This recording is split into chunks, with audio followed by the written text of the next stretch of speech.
Hello दोस्तों, मेरा नाम है सीनू और आपके अपने यूट्यूब चैनल एसबी सीनू पर आपका स्वागत है। मैं लाया हूँ एक न्यू कॉमिक जिसका नाम है हनुमान। दोस्तों, कॉमिक को शुरू करते हैं। चलो कहानी को शुरू करते हैं। हनुमान, ये रहा इसका कवर पुष्ट। हनुमान पवन देव के पुत्र थे। एक दिन वे उगते सूरज को सेब समझकर उसकी ओर लपके।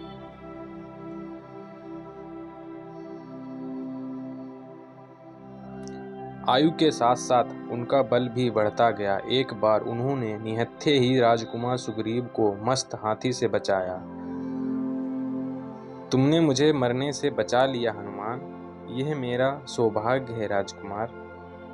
किष्किंधा के नरेश बाली ने सुग्रीव को देश निकाल देने के बाद हनुमान भी उनके साथ पंपा नदी के पास वन में रहने लगे। बड़ी कठिनाई से दिन बीत रहे थे। एक दिन दो पुरुष इस ओर आ रहे हैं। कहीं बाली ने तो नहीं भेजा इन्हें? जरा पता तो लगाओ ये कौन है। हनुमान गरीब आदमी का रूप धारण करके उन दोनों के पास पहुंचे। आप दोनों साधु कहाँ जा रहे हैं? हमें वानर राज सुग्रीव से मिलना है। ये मेरे बड़े भाई राम हैं, अयोध्या के युवराज जिन्हें वनवास दिया गया है। रावण ने इनकी पत्नी सीता का हरण कर लिया है। उन्हें खोजने के लिए हम सुग्रीव की सहायता चाहते हैं। लक्ष्मण की बात सुनकर हनुमान का हृदय प्रेम और भक्ति की एक विचित्र भावना से भर आया। उन्होंने अपना बनावटी भेष उतार फेंका और राम के चरणों में पड़ गए। मुझे क्षमा कीजिए, मैं वास्तव में सुग्रीव का मंत्री हनुमान हूँ। हमें सुग्रीव के पास ले चलेंगे? अपना वास्तविक रूप धारण करके हनुमान हर्षपूर्वक राम तथा लक्ष्मण को अपने कंधों पर बैठाकर ले चले। बड़ा ही आनंददायक था यह मिलन। दोनों भाई नए मित्रों के बीच थे। आप बाली का वध करने में मेरी सहायता करेंगे? तुम अपने भाई का वध क्यों करना चाहते हो? एक बार मैं बाली के साथ एक राक्षस से लड़ने गया था। बाली मुझे राक्षस की बड़ी गुफा के द्वार पर खड़ा करके अंदर चला गया। जब बहुत ही प्रतीक्षा करने के बाद भी वह नहीं लौटा तो मैंने समझा वह मारा गया। मैं वापस चला गया। सिंहासन खाली नहीं रह सकता था, इसलिए जनता ने मेरा राजतिलक कर दिया। पर एक दिन बाली वापस आ गया और उसने मुझे निकाल दिया। तब से मैं अपनी जान बचाता फिर रहा हूँ। क्या आप उसे मारने में मेरी सहायता करेंगे? हाँ, करूँगा। सुग्रीव ने लाकर एक चूड़ी राम को दिखाई। हमने रावण के रथ में एक महिला को देखा था। उस महिला ने ये आभूषण हमारी ओर फेंके थे। ये सीता के ही आभूषण हैं। सुग्रीव ने बाली को द्वंद्व युद्ध के लिए बुलाया। राम उसका वध करने की घात में थे, पर उसे पहचान ना सके क्योंकि दोनों भाइयों की सूरत एक सी थी। अगली मुठभेड़ में राम ने सुग्रीव को एक हार पहनाने को दिया। इससे उन्हें बाली को तीर का निशाना बनाने में कठिनाई नहीं हुई। सुग्रीव किष्किंधा का राजा बना। बाली के पुत्र अंगद को युवराज बनाया गया। महाराज सुग्रीव की जय हो, युवराज अंगद की चिराय हो।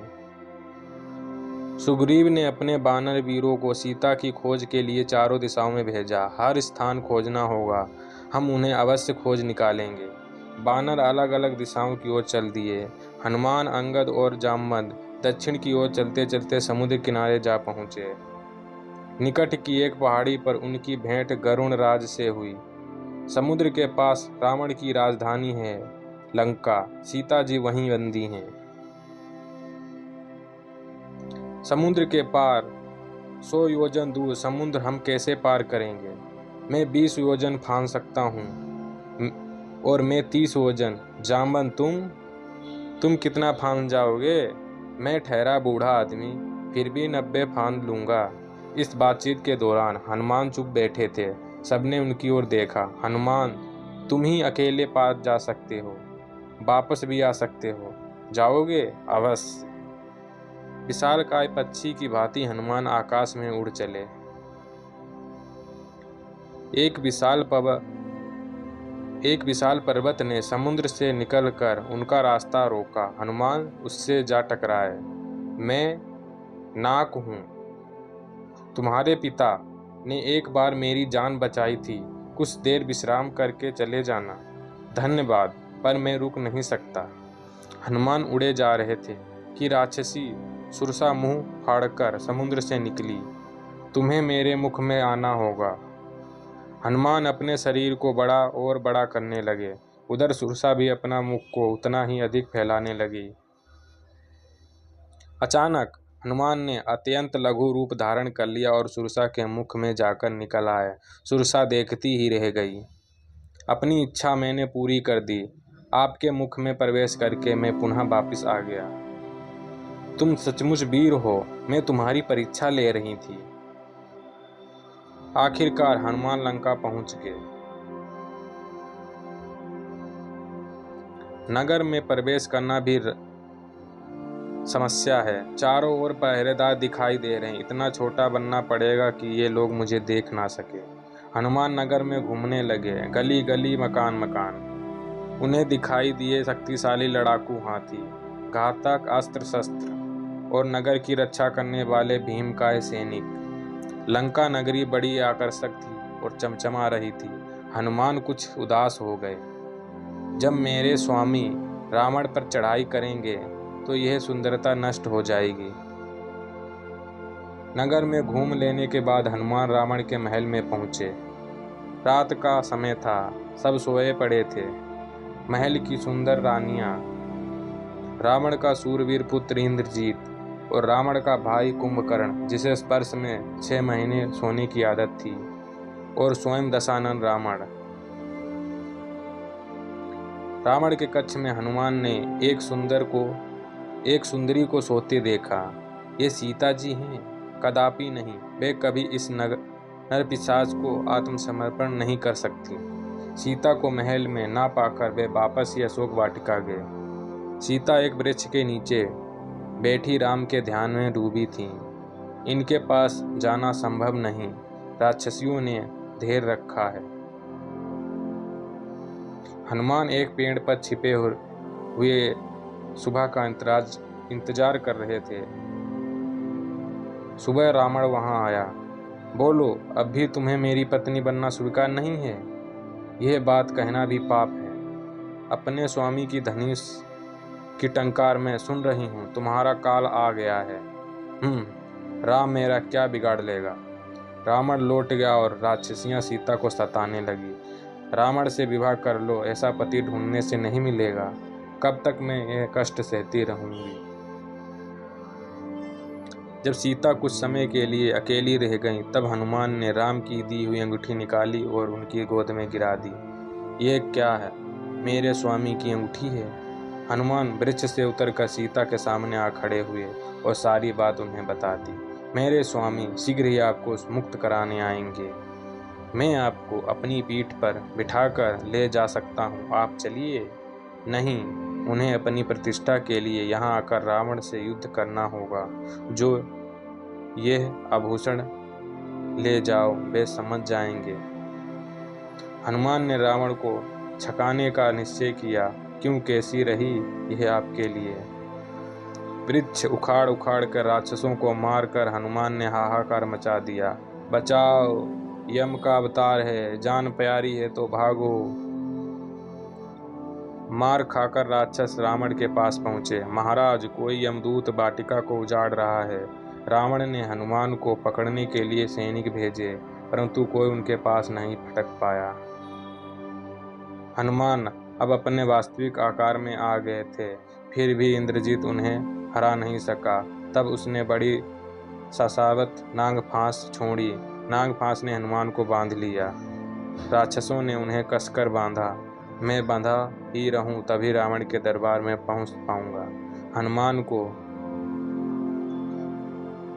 कैदी यहाँ दरबार में लाया गया। जल्लाद को बुलाओ। रावण के धर्मात्मा भाई विभीषण ने रावण को रोका। दूत की हत्या नहीं की जा सकती। तब राक्षसों ने हनुमान की पूंछ पर खूब कपड़ा लपेटा और तेल भिगो दिया। पूंछ बढ़ी और बढ़ती गई। और कपड़ा लाओ। तेल भी। पूंछ बढ़ती ही रही। तेल चुक गया। महाराज को बताओ। हनुमान की पूंछ बढ़ती ही जा रही थी। अब क्या बात है? महल में तेल नहीं रहा। ठीक है, पूंछ जला दो। सैनिकों ने हनुमान की पूंछ में आग लगा दी और उनको गली गली में घुमाया। मूर्ख हैं, ये नगर के सभी स्थान मुझे दिखा रहे हैं। अचानक हनुमान छोटे हो गए। रस्सियां पृथ्वी पर गिर गईं। हनुमान गर्जना करके एक मकान की छत पर चढ़ गए। राम की जय, सीता की जय। एक छत से दूसरी छत से तीसरी छत। उन्होंने सारे नगरों को आग लगा दी। फिर समुद्र के जल से उन्होंने पूंछ की आग बुझा दी। उन्हें आश्चर्यजनक सफलता मिली थी। उधर उनके साथी बानर धैर्य पूर्वक उनकी राह देख रहे थे। वे रहे हनुमान। बानरों ने हर्ष से हनुमान को उठा लिया और नाचने लगे। हनुमान चिरायु हो। खोजी बानर वीर वापस लौटे। यह मुकुट मणि सीता की है, मेरी प्रिय पत्नी की। सुग्रीव ने सेना को एकत्रित किया। पंक्तिबंद बानर सेना चली और विशालकाय रीछ सेना भी। ये विशाल सेना समुद्र तट पर जा पहुंची। दूसरे किनारे लंका थी, जहां सीता जी बंदी थी। इस सागर को कैसे पार करें? पुल कैसे? इस पर पुल नहीं बना सकते। बानर नल महान शिल्पी हैं, वे बना सकते हैं। इस बीच रावण के भाई विभीषण राम के पास आए। मैं अपने पापी भाई के साथ नहीं रहना चाहता। क्या आप मुझे शरण देंगे? क्या इन पर विश्वास किया जा सकता है? इसमें कोई चाल भी हो सकती है।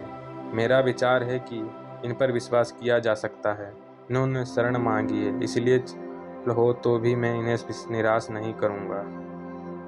शीघ्र ही नल ने पत्थरों का पुल बनाना शुरू कर दिया। हाथों हाथ पहाड़ से बड़े बड़े पत्थर आगे लगे और पुल तैयार हो गया। सेना उस पर चलने लगी। चलो लंका, चलो लंका। राम को हनुमान ने अपने कंधों पर बिठाया और अंगद ने लक्ष्मण को। सागर पार करके राम की सेना लंका जा पहुंची। उसने नगर के बाहर सागर तट पर डेरा डाला। कुछ शासन वानरों का भेष धारण करके वहां आए। उत्तर में हमारे कितने सैनिक हैं? परंतु विभीषण ने उन्हें पहचान लिया। दक्षिण में कमान किसके हाथ में है? हनुमान और लक्ष्मण के। ये जासूस हैं, इन्हें मार डालें। नहीं, छोड़ दो। रावण को बताएंगे कि उनका शत्रु कैसा है। राजकुमार राम बड़े उदार हैं। युद्ध से पहले रावण के एक मीनार पर चढ़कर शत्रु की सेना का निरीक्षण किया। बीच में राम का रथ है। लो, इंद्र ने दिया है।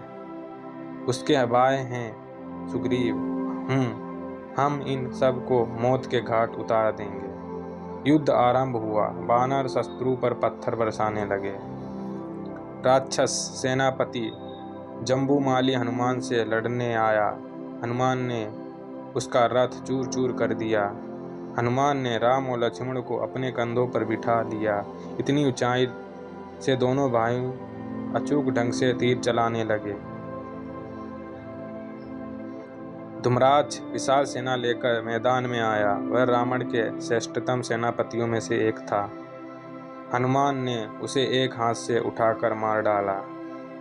फिर आया दुष्ट राक्षस अकंपन। बानर उसे देखकर भागने लगे। भागो मत, घबराओ मत। हनुमान ने एक वृक्ष उखाड़कर उससे अकंपन का काम तमाम कर दिया। सैकड़ों राक्षस उसकी विशाल काय के नीचे दबकर ही मर गए। इन्हें नष्ट करना ही पड़ेगा। चिंता ना करें पिताजी, मैं एक एक को यमलोक पहुंचा दूंगा। वे मुझे देख भी नहीं पाएंगे। अकंपन की मृत्यु से रावण को बड़ी आघात पहुंचा। उसके कई सेनापति खेत रहे थे। उसका शोक क्रोध में बदल गया। रावण के पुत्र इंद्रजीत को देवताओं ने वर दिया था कि युद्ध में शत्रु उसे देख नहीं पाएंगे। अरे लक्ष्मण को बाण लगा है। जब युद्ध रुका, उन दिनों सूरज डूबने के बाद युद्ध नहीं होता था, तब सब लोग दुखी मन से घबराए लक्ष्मण के पास आए। अब क्या करना चाहिए? वेद को बुलाओ। हनुमान भागकर वेद सुशेषण के पास पहुंचे। मुझे कहाँ ले जा रहे हो? हमारे राजकुमार का उपचार करना है। लक्ष्मण के उपचार के लिए संजीवनी बूटी चाहिए। संजीवनी बूटी बहुत दूर गंधमंदन पर्वत पर उगती थी। उसकी जड़ से लक्ष्मण को प्राण दान मिल सकता था। वीर हनुमान तुरंत संजीवनी लेने चल पड़े। हनुमान सैकड़ों वृक्षों में संजीवनी बूटी को पहचान ना पाए। समय बहुत ही कम था। संजीवनी बूटी कौन सी है? समय नष्ट ना हो, इस कारण हनुमान ने अपना आकार बढ़ाया तथा नंदन पर्वत को ही उठाकर लंका ले आए। लक्ष्मण की चेतना लौट आई। हजारों बानरों को भी जैसे जीवन दान मिला। सुबह फिर युद्ध आरंभ हुआ और रावण सोने के रथ में बैठकर मैदान में आया। उसका मुकुट धूप में चमचमा रहा था। कोई भी उसके सामने नहीं टिक सका। तब हनुमान के कंधे पर सवार होकर राज रावण के सामने आए। राम के बाण से रावण का रथ टूट गया। उसे काल निकट दिखने लगा। तुम लौट सकते हो, मैं निहत्थे शत्रु पर वार नहीं करता। रावण अपनी युद्ध समिति के साथ मंत्रीगण करने लगा। अब सेना का नेतृत्व किसे सौंपा जाए? कुंभकर्ण को जगाना चाहिए। कुंभकर्ण लगातार 6 महीने सोया करता था। उठिए उठिए। बड़ी कठिनाई से कुंभकर्ण की निद्रा भंग हुई। क्या बात है, आपको युद्ध में जाना है? कुंभकर्ण रणक्षेत्र में क्या आया जैसे तूफान ही आ गया। बानर उसके पांव तले कुचल कर मर गए, पर राम के बाण ने उसका सर काट दिया। रावण ने उस सभी योद्धा सेनापति काम आ चुके थे। इंद्रजीत एक यज्ञ में व्यस्त था। इंद्रजीत का यज्ञ पूरा हो गया तो अजय हो जाएगा, परंतु यह पूरा नहीं हो सका। रावण ने इंद्रजीत की मृत्यु का समाचार सुना। मैं अकेला रह गया, पर आज भी मुझ जैसा शक्तिशाली योद्धा नहीं है। युद्ध का अंतिम चरण आ पहुंचा था। रावण लंका के सिंह द्वार पर आया। बाहर वानर सेना उपस्थित थी। रावण का रथ बिजली की तरह कूदता और वानर सेना को चीरता हुआ चला गया। रावण महाबली था। घमासान युद्ध होने लगा। अंत में रावण और राम का सामना हुआ। सामने युद्ध का अंतिम बाण छोड़ा। जब राम ने युद्ध का अंतिम बाण छोड़ा, शत्रु का काम तमाम हो गया। पाप पर पुण्य की विजय हुई। राजा रावण के मारे जाने पर लंका में शोक का अंधेरा छा गया। विभीषण को लंका का राजा बनाया गया और फिर विजय सेना जिस राह से आई थी उसी राह से समुद्र के पार लौट चली। आओ प्रिय, तुम अपमानित अवस्था में इस रथ में लंका आई थी, अब इसी में सम्मान सहित वापस चलो। राम के अयोध्या लौटने का समय हो गया था। हनुमान समाचार देने के लिए आगे आए। हनुमान ये समाचार अयोध्या वासियों को देने के लिए सबसे आगे चले गए। मैं शुभ समाचार लाया हूँ। 14 वर्ष का वनवास पूरा हुआ। स्वामी घर आ रहे हैं। सारे नगरवासी राजकुमारों का स्वागत करने के लिए उमड़ पड़े। चारों ओर हर्ष की लहरें छा गईं। महाराज राम चिरायु हो, राजकुमार लक्ष्मण चिरायु हो, अपनी सीता चिरायु हो।